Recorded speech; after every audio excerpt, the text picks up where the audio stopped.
Liberia was founded by the deported slaves from the United States after the American government realized that they no longer needed that many slaves working in the cotton fields and other fields. So they do not want to keep the African slaves as people in the United States. They deported them. They deported them to Liberia. That's the origin of Liberia. So I hope you will all understand China does not have any skeleton in our closet in dealing with Africa. We deal with everyone in Africa as brothers and sisters. And if you ask which country built the roads or highways or airports or government buildings in Africa, none of the European countries have done. Americans have never done that. It's China. 全网爆火的印核国际辩论名场面来了。非洲官员当众直接喊话警告中国，直言不要带着掠夺的目的进入非洲，要真正平等合作，落地惠民方案。紧接着，非洲学生犀利发难，质疑中国基建换矿产的合作模式。面对连环追问与尖锐质疑，高志凯教授全程高能极限输出，金句密集，逻辑碾压，观点强势到连主持人都根本刹不住节奏。And I think at the end of the day, when you're talking about China and the green revolution in China and the energy revolution in China, and we're talking about value addition at home and critical minerals and the use of critical minerals in Africa and so forth, that's where the partnership comes in. Don't come to Africa with the intent to take, but come to Africa with the intent to partner and to spread. Energy solutions can be made at home. We have the critical minerals that are required. And how do we make sure that what's been learned in China and other BRICS countries in relation to green solutions are actually then used at home in Africa to then formulate new solutions that are green, so that would not increase the burden, the climate burden for Africa, but will also have us as creating jobs and reducing the pressures on us. So homegrown solutions that we take from countries like the BRICS countries like China, and we use those solutions at home to create jobs, but use those solutions at home to actually then be part of the solution.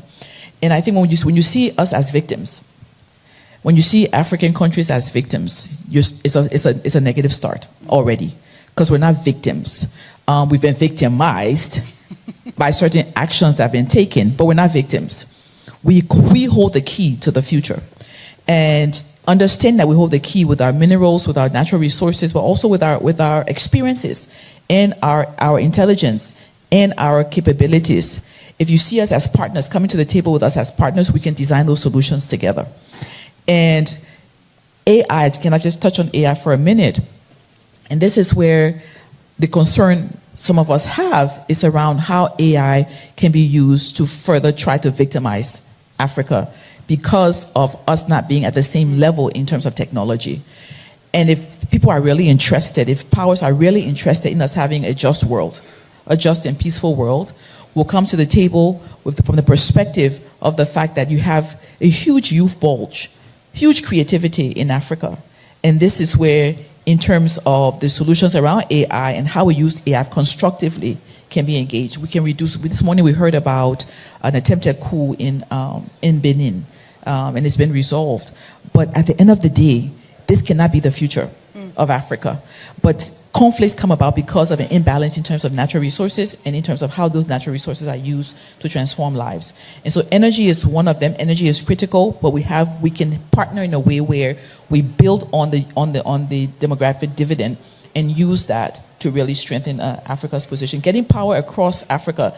And I don't want to come across as if I'm here to just praise my president, but I'm so proud to be part of a leadership where within just 2 years, we've seen a huge spread of access to energy. But in order for us to have every household in Liberia, for example, with energy, it's not just about having it, it's about the cost of energy. The cost of energy. And how do we have energy solutions that are affordable for the poorest of the poor? Because it's not about just the solution itself, but the solution being practical for those who have the most need. And those with the most need are not the ones that have the voice and agency to be able to negotiate. So I think the role of the Ministry of Foreign Affairs in the various countries in the global majority, and I like that, thank you for that. The role for the global majority is how this conference, this Doha Forum this year, the first 2 words are diplomacy and dialogue. How do we make sure diplomacy and dialogue take us to the end result? which is about having a more just and peaceful world, and making sure our resources are not used to further victimize, but are used to actually build constructively. Let me come to you, Victor. Maybe two questions, and then let's see if we get an opportunity to ask to move to the questions from the floor. I mean, China is playing a really important role in technology development that helps to combat climate change, climate action. A lot of the BRICS statements, and now we saw it also in the G20 statement last week or 10 days ago, talk about the importance of technology neutral interventions to help deal with climate action.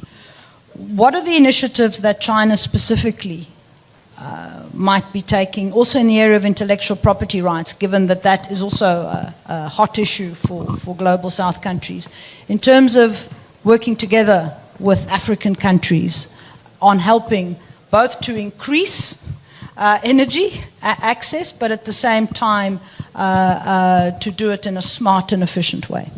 Thank you very much, Elizabeth. I think Her Excellency Sarah mentioned the national energy policy. I'm the chairman of China Energy Security Institute. We constantly look at the interaction between energy as widely defined and security as widely defined. Allow me to mention, for any country, without your own tailor-made national energy security strategy, your economy is doomed.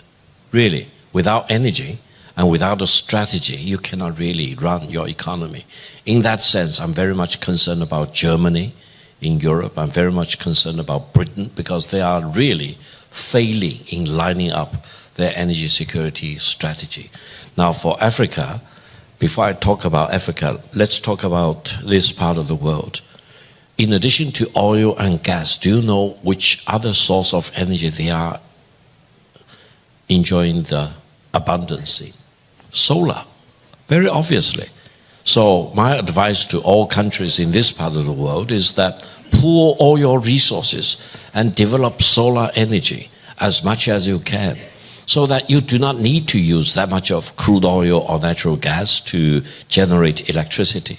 But do you know there is a huge kind of negative competition by the Americans, by the Europeans?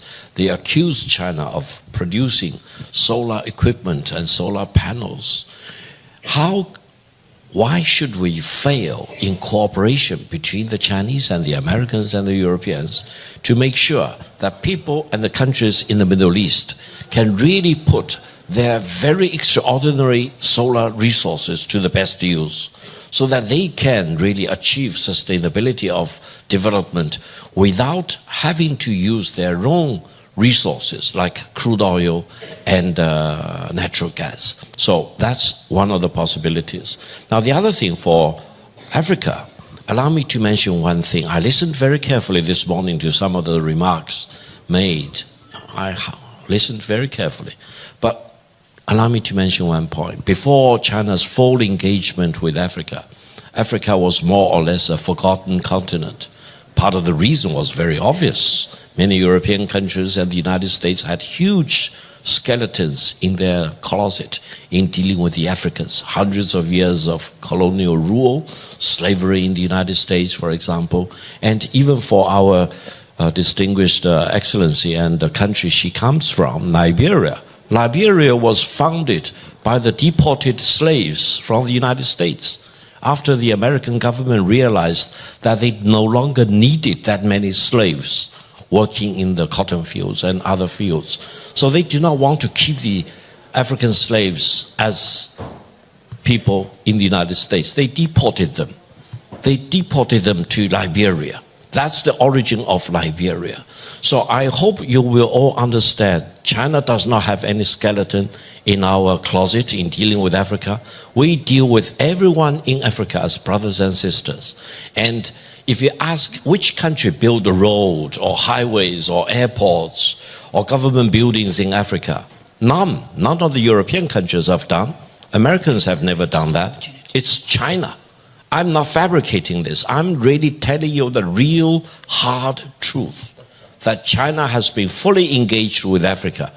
Going forward, China wants to make sure that every of the 54 countries in Africa, for 1.4 billion, if not 1.5 billion Africans, and going forward by the end of this century, you are expecting doubling of the African population.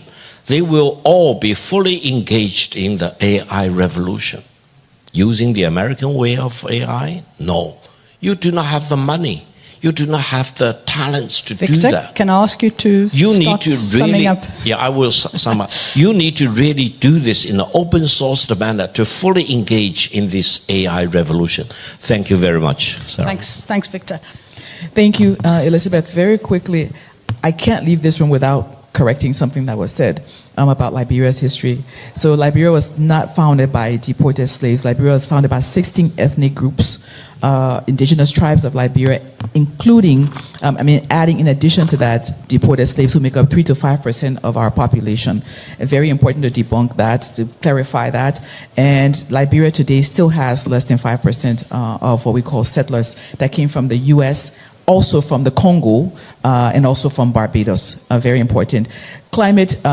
Climate multipolarity, very important. Climate financing, very important. But if we don't have climate financing that aligns with the needs of Africa, and on terms that are palatable for Africa, what we're going to have is divergent lines. And I think it's very important for us to make sure that we always keep in mind the needs of those you want to finance and those you want to support. Thank you.